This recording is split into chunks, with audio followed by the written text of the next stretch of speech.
त्या शेतकरी बांधवांना जे आपलं शेत पिकवतो त्याचा खर्च निघत नाही आणि त्या शेतकरी बांधवाने काय केलं पाहिजे, काय करावं? तो कष्ट करतो, मेहनत करतो, त्याच्याच पिकाला भाव मिळत नाही. VIP AC रूम मध्ये बसून काम करतो आणि कोण ग्राउंड लेवलवर काम करतोय हे माझ्या मायबाप जनतेला माहित आहे. येणाऱ्या समोर जी समस्या मायबाप जनतेची असेल ती निश्चितपणे मी या विकासाच्या माध्यमातून करण्याचा माझा प्रामाणिक प्रयत्न राहील.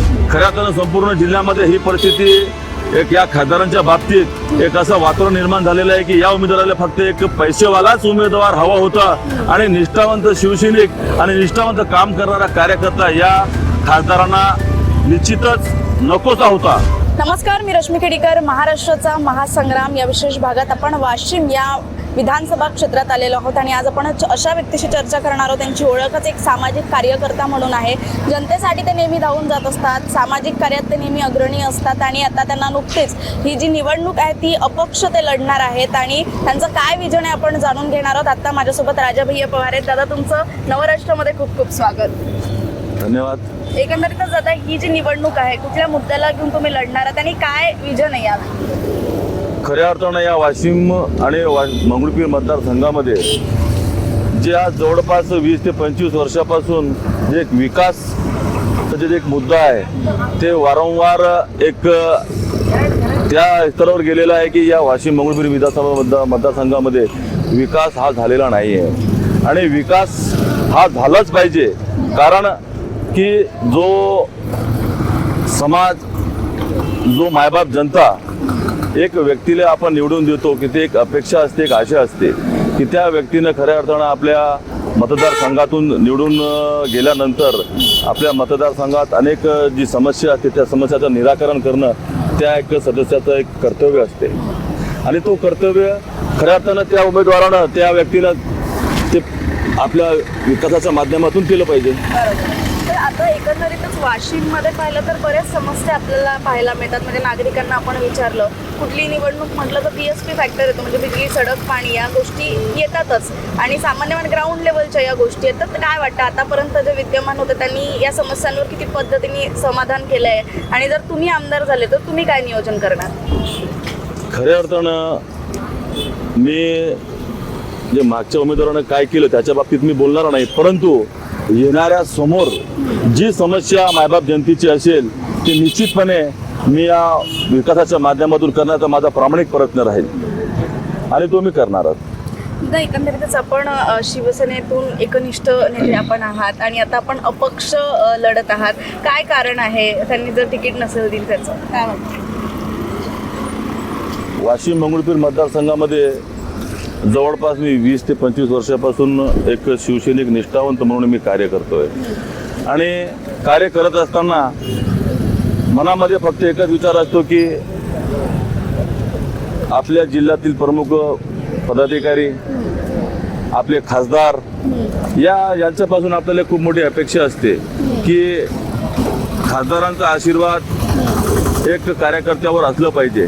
परंतु आमच्या मतदारसंघाची एक अशी परिस्थिती निर्माण झालेली आहे की खासदारांनी फक्त एक श्रीमंत उमेदवार म्हणून एका व्यक्तीला उमेदवारी दिलेली आहे आणि जो रस्त्यावर राहून मायबाप जनतेची सेवा करतो, एक निष्ठेने प्रामाणिकपणे आपला पक्ष वाढवतो आणि अशा एक निष्ठावंत कार्यकर्त्याला डावलून फक्त एक उमेदवार आयात करून त्या उमेदवाराला उमेदवारी दिली फक्त आणि फक्त पैशापायी.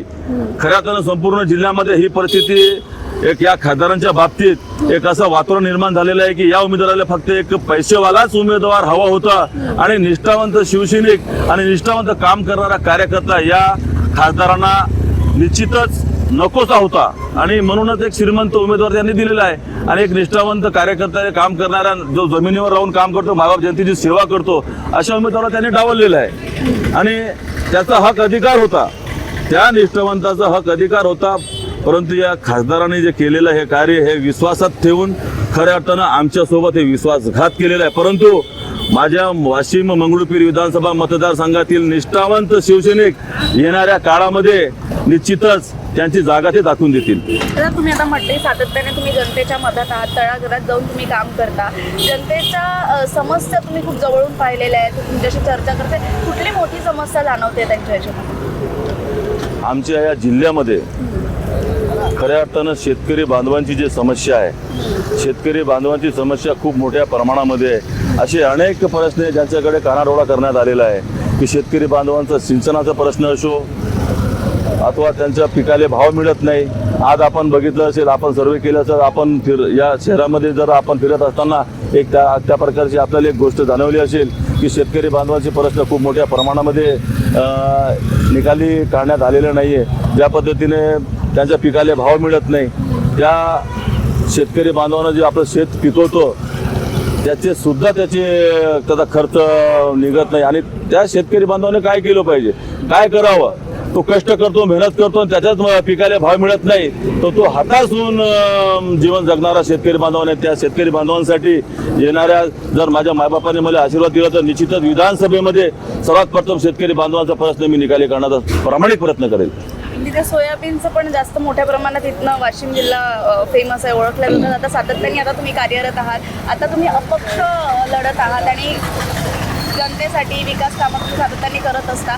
काय वाटतं या सगळ्या कामांना पाहून मतदार किती साथ मतदार मायबाप जनता आजच्या या घडीले ओळखून आहेत की कोण VIP ACच्या रूममध्ये बसून काम करतो आणि कोण ग्राउंड लेवलवर काम करतोय हे माझ्या मायबाप जनतेला माहीत आहे. आणि येणारी ही निवडणूक ही सध्या त्या VIP माणसाला सोपी नाही आहे. मी आज तुमच्या चॅनलच्या माध्यमातून सांगू इच्छितो, कारण शेतकरी बांधव याचे जे प्रश्न आहेत आणि सर्वात मोठा प्रश्न आमच्या वाशिम जिल्ह्याला खूप मोठा प्रश्न आहे की बेरोजगार युवा आहेत. बरोबर.